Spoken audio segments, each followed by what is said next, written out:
देखिए आज की डेट में ना समय सबसे मूल्यवान चीज है। और समय मैक्सिमम लोगों का जो समय होता है ना, जैसे यहाँ से गुरुग्राम से दिल्ली जाइए, दिल्ली से गुरुग्राम जाइए, अगर आप गाड़ी से जा रहे हैं तो कम से कम आपको 2 घंटे लग जाएंगे, ट्रैफिक इतना है।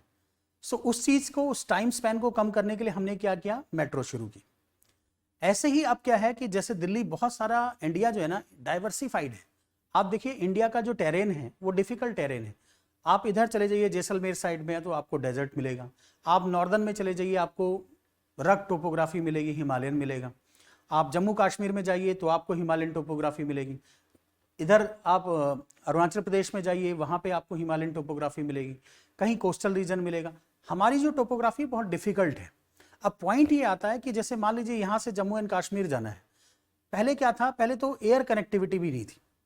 ठीक है, एयर कनेक्टिविटी भी कुछ टाइम के लिए होती थी, फिर बंद हो जाती थी। इवन टनल्स भी नहीं थी। अब धीरे धीरे क्या हुआ कि हमने ट्रांसपोर्ट सिस्टम को इफेक्टिव बनाने के लिए, कनेक्टिविटी को करने के लिए, अभी एक रिसेंट में ही प्रधानमंत्री अभी 19 अप्रैल को 2025 को लॉन्च करने वाले हैं, जिसको फर्स्ट वंदे भारत ट्रेन बोला जाएगा, जो कश्मीर से लेकर आपको दिल्ली को कनेक्ट करेगी। इनॉग्रेटिंग डेट क्या है, आप देख रहे हैं, इस रूट को देख रहे होंगे। यहां से आप देखिए पूरा ये कनेक्टिविटी है और ये टनल के अंदर जाएगी। यहां तो टनल भी है, इसमें देखिए बारामुल्ला, श्रीनगर, अनंतनाग, काजीगुंड, बनिहाल, सेनगलडन, कटरा, ये पूरा उधमपुर से।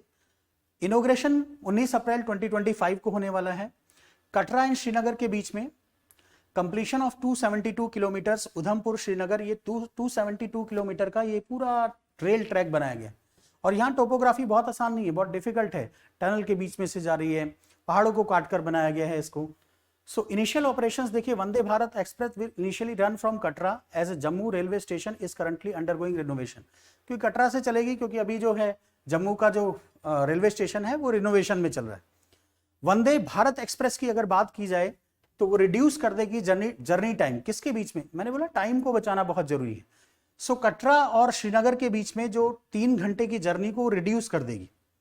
ठीक है, अगर आप कटरा और जम्मू के बीच में जाएंगे तो कम से कम 6 से 7 घंटे आपको रोड से लग जाते हैं, तो वो 3 घंटे और कम कर 4 घंटे में ही आप ट्रेवल करके वहां पहुंच सकते हैं। स्पेशल फीचर्स क्या है इस ट्रेन के, ये जो ट्रेन है एक्सट्रीमली कोल्ड वेदर्स में चलने के लिए डिजाइन की गई, स्पेशली डिजाइन किया गया है। इसमें एडवांस हीटिंग सिस्टम है, मतलब आपको अंदर ठंड नहीं लगेगी, अच्छी बात ये। और आप जो ग्लासेस हैं उनसे जो पहाड़ों की ब्यूटी है, जो ग्लेशियर्स हैं या फिर आइस शीट है, उसको अच्छे से देख सकते हैं। कितनी अच्छी बात है। प्लस ये वर्ल्ड का हाईएस्ट रेलवे रूट होगा, जो बहुत हाइट पे रन कर रहा होगा। चिनाब रिवर के ऊपर से ब्रिजिंग है, ब्रिज, उसके ऊपर ब्रिज बनाया गया है, चिनाब रिवर के ऊपर से जाएगा। पॉइंट ये आता है कि ये सब हम जब कर रहे हैं ना, तो एक स्कीम है जिसे हम पीएम गति शक्ति स्कीम बोलते हैं। ये इंफ्रास्ट्रक्चर जो भी हम डेवलप कर रहे हैं, गति शक्ति स्कीम, उसके अंडर में कर रहे हैं। हम ये चाहते हैं कि जो ट्रांसपोर्ट इंफ्रास्ट्रक्चर हो वो बहुत इफेक्टिव हो, इंफ्रास्ट्रक्चर हो वो बहुत इफेक्टिव हो। अब चाहे वो रोड का हो, चाहे एक्सप्रेसवे का हो, चाहे ट्रेन का हो। अभी मैंने बोला कटरा से लेकर जम्मू तक आपकी अगर 7 घंटे की जर्नी थी तो उसको 3 घंटे रिड्यूस कर दिया जाएगा। और प्लस उसके साथ साथ आप उस डिफिकल्ट टेरेन की आप ब्यूटी को भी देखेंगे, एंजॉय करेंगे। प्लस अंदर जो है पूरा हीटिंग सिस्टम, ट्रेन के अंदर बहुत अच्छा हीटिंग सिस्टम लगा हुआ है।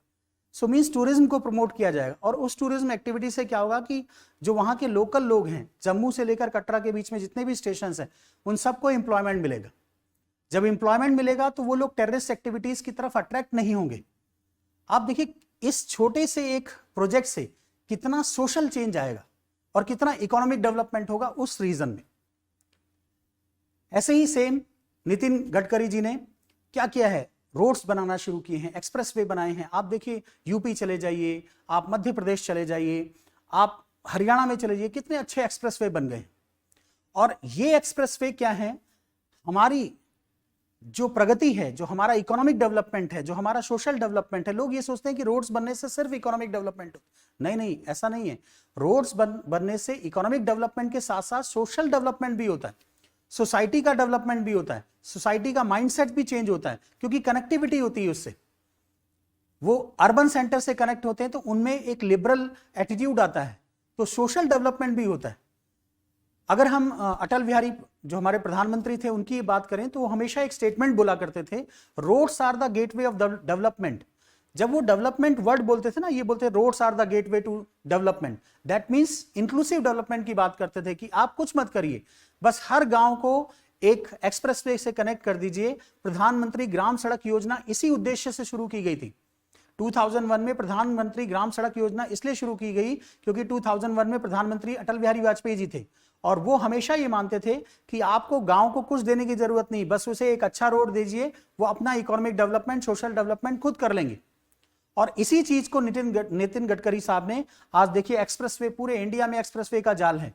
मुंबई आप देखिए, यहां से दिल्ली मुंबई एक्सप्रेसवे है। सो नितिन गडकरी जी का तो बस नहीं चलता, नहीं तो अपनी छाती पर से वो एक्सप्रेसवे निकाल देते। सो ये सब क्या करेगा, सोशल और इकोनॉमिक डेवलपमेंट करेगा।